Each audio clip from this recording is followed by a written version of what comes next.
Titre ce mardi 22 décembre 2020, Côte d'Ivoire hausse des prix du poulet comme chaque année en période de fête. Nous verrons le changement du coût dans quelques instants.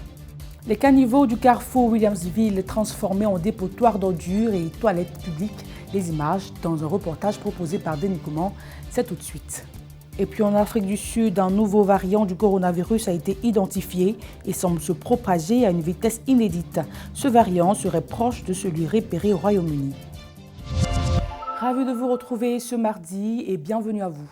En Côte d'Ivoire, pour la célébration des fêtes, les ménages se ruent sur la viande blanche, du poulet le plus souvent. Mais en cette période, comme toutes les années d'ailleurs, le prix du poulet connaît une augmentation. Christian Gokra. Le prix de la volaille connaît une hausse considérable en cette période de fête de fin d'année. Tel est le constat qui se dégage à l'issue de notre rencontre avec quelques vendeurs au nouveau marché de Koumassi. Beaucoup de fermiers avaient arrêté la production de poulet. Donc, au moment où ils ont commencé à produire, les poulets sont petits. Vous remarquez même les poulets de chair que nous vendons, c'est petit. Ça n'arrive pas le poids que nous avons ramassé. Vous prenez le minimum de poulet qu'on prenait, c'est 1,9 kg, 1,8 kg. Mais allez là, 1,5 kg, 1,4 kg qu'on ramasse parce qu'il n'y en a pas. Parce que ceux qui nous livrent même disent que là-bas, il n'y a pas de poulet. Il n'y a pas de poulet là. Bon, ils vont faire le transport, revenir. Si tu proposes le prix, tu dis que tu ne prends pas. L'autre va prendre parce qu'il n'y en a pas.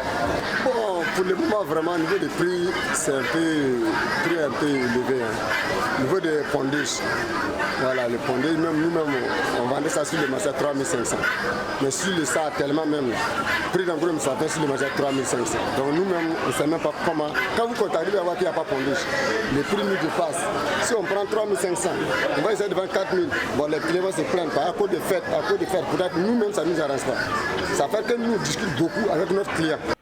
Les clients souhaitent que les vendeurs revoient leur prix pour permettre à tous les consommateurs d'avoir accès à ces volailles. En témoigne cette consommatrice que nous avons rencontrée au marché. Vu le temps des fêtes, il n'y a pas de bon poulet sur le marché. C'est devenu très petit. Les prix sont les mêmes prix, quoi. C'est le même prix, mais ce n'est pas la même qualité de poulet.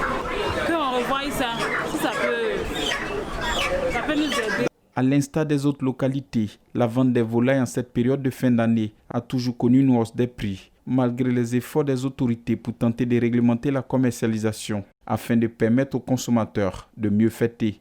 Les grossistes, demi-grossistes et revendeurs, c'est la coule douce, en fixant leur prix à eux. Des produits périmés ont été incinérés à la décharge de Boundiali en présence des autorités administratives ainsi que des syndicats de commerçants et consommateurs. D'une valeur de plus de 5 millions de francs CFA, ces produits prohibés sont constitués de produits alimentaires, de quincaillerie et de produits pharmaceutiques. Pendant ce temps, les caniveaux du carrefour Williamsville conçus pour l'évacuation des eaux usées, eux, sont utilisés à d'autres fins. Dépotoirs d'ordures et toilettes publiques sont les maîtres des lieux. Les images et reportages de Denis Couman.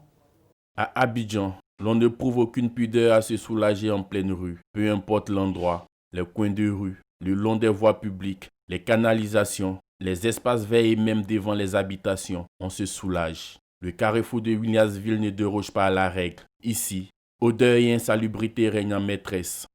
Les gens viennent uriner ici, viennent jeter les ordures ici, c'est pas bon du tout. Nous on fait tout notre effort pour pouvoir rendre le coin propre, mais bizarrement on voit les gens, à chaque fois ils viennent uriner ici. C'est pas joli à voir, toujours on les parle, mais ils ne veulent pas y écouter. Souvent on fait par là et tout ça là. C'est par rapport au caniveau là, ça sent, les gens jettent les déchets dedans, ils jettent les lotus dedans, tout ce qui est dans leur main ils jettent là-dedans. Après avoir fini de manger les oranges, tout ça là, les bananes ils jettent. Ça dégage une puanteur pas possible. Hein? Même la mention interdit d'uriner ici, sous peine d'amende ne dissuade personne. Et quand certaines personnes essaient d'interpeller les fautifs, ce sont les injures de ces derniers qui fusent. Il a fait parler avec un monsieur ici, il m'a insulté carrément, il m'a dit non, ici c'est un caniveau, c'est pas un lieu de commerce. Bon, il y a d'autres, souvent ils nous répondent mal, mais là c'est pas négatif, comme nous c'est nos gars là, on est obligé de faire eux pour qu'ils nous comprennent. L'État, par l'entremise de certaines sociétés, se force à rendre notre cadre de vie agréable. Malheureusement, les mauvaises habitudes et l'incivisme ont tendance à prendre toujours le dessus. Les ouvriers de ces entreprises invitent les populations à prendre soin de leur cadre de vie. Je voulais voudrais dire à la population de nous aider à faire le travail. Parce que le travail que nous menons n'est pas facile. Les odeurs, ça fatigue. À chaque moment, il faut être dedans. Donc les ordures ménagères, là, ils essaient de mettre ça dans les poubelles. Eux, ils essaient de s'arranger. Il y a les WC publics. Celui qui veut se soulager, qu'il aille là-bas. Ces actes répréhensibles contribuent à la dégradation de notre environnement. Malheureusement, les services en charge du respect des règles et des lois en vigueur peinent à se faire voir. Notre environnement est le bien le plus précieux. Préservons-le en étant nos propres gardiens. Adopter de bons gestes est une question de volonté. Dans une lettre, le syndicat de l'enseignement supérieur du Togo déplorait les comportements aux allures dictatoriales des autorités universitaires. Et la correspondance adressée au ministre a été signée par 6 enseignants-chercheurs. Pour avoir signé cette lettre, ces universitaires sont menacés de licenciement par le président de l'université de Lomé et ministre des Enseignements. Au Sénégal, la guerre de l'arachide fait rage entre les exportateurs chinois et les huiliers locaux. Faute de pouvoir concurrencer les prix proposés par les entreprises étrangères, les usines du pays peinent à s'approvisionner en graines d'arachide. Et les premiers résultats de la campagne de commercialisation de l'arachide, qui a commencé fin novembre, ne rassurent pas. Pour évoquer le domaine de la santé, avant que le Royaume-Uni ne donne l'alerte, des spécialistes sud-africains surveillaient les mutations du SARS-CoV-2. Il y a quelques jours, le nouveau variant du coronavirus a été identifié en Afrique du Sud et semble se propager à une vitesse inédite. Henri Nyamke. Les chercheurs sud-africains ont été les premiers à découvrir le nouveau variant du Covid-19. Ce sont eux qui ont alerté leurs homologues à travers le monde. Mi-novembre, le variant représentait 90% des génomes séquencés par les scientifiques sud-africains, une proportion inédite. Très vite, différentes souches du virus sont apparues à la suite de diverses mutations.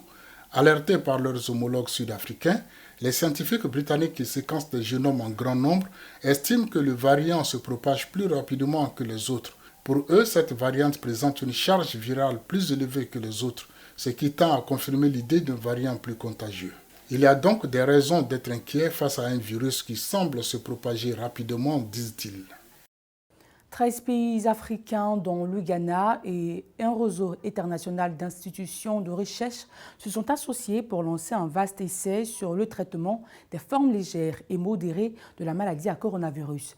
L'étude baptisée Anticov et coordonnée par l'ONG de recherche médicale DNDi s'est fixée en objectif à identifier un remède qui évite aux patients de voir leur état dégénérer et ainsi prévenir des pics d'hospitalisation en Afrique. Et puis un grave accident de circulation s'est produit tôt ce matin sur l'autoroute Abidjan-Bassam. Le bilan est de 10 blessés, dont 3 cas graves. Le compte-rendu avec Henri Nyamke. Le minicar présentait après l'accident tout son arrière froissé et des sacs de pâte de manioc appelés placali, ainsi que des graines de palme traînées à l'intérieur du véhicule comme à l'extérieur. Sur les lieux mêmes, plusieurs rangées de briques brisées traînaient également au sol. À première vue, il s'agit d'un choc violent. Les agents de police venaient juste de terminer leur constat.